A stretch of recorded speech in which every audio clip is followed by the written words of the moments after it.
लोग होते हैं अपने अनुसांगिक संगठन आरएसएस की बहुत तारीफ करते हैं। अभी उन्होंने बोला तो मेरे को ना नागार्जुन कवि की कविता याद है, जो शायद मेरे को ठीक से याद नहीं, मगर शायद वो गांधी जी की हत्या के बाद उन्होंने लिखी थी कि बदल गई है भाव गंगीना, बदल गया है वेश, मगर नहीं हृदय परिवर्तित होगा क्रूर कुटमती चाणक्य का। और ये आरएसएस के लिए लिखा था नागार्जुन कवि जी ने। तो मतलब आप कुछ भी कर लीजिए, कितना ही आप प्रचारित कर लीजिए आरएसएस वैसा है वैसा है, मगर आपका इतिहास अगर उठा के देखिए, और देखिए दीपक भाई जी ने बोला वो क्या गलत है।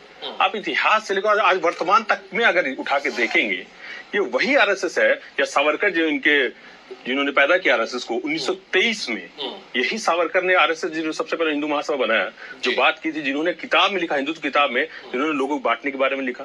फिर 1937 में खुले मंच में इसको अपनाया कि अमानत यहाँ मैंने ये बात कही है। ठीक है। फिर उसके बाद ऐसे देखिए ऐसे लोगों के साथ ये रहे हैं या बांटने की बात की। ए के हक कौन है जिसने पाकिस्तान मूव किया था ना, रेजोल्यूशन, पाकिस्तान में रेजोल्यूशन, तो उसके साथ बंगाल में हो या सिंध प्रांत में, वेस्टर्न प्रोविंस में, वहां पे सरकारें बनाई हैं।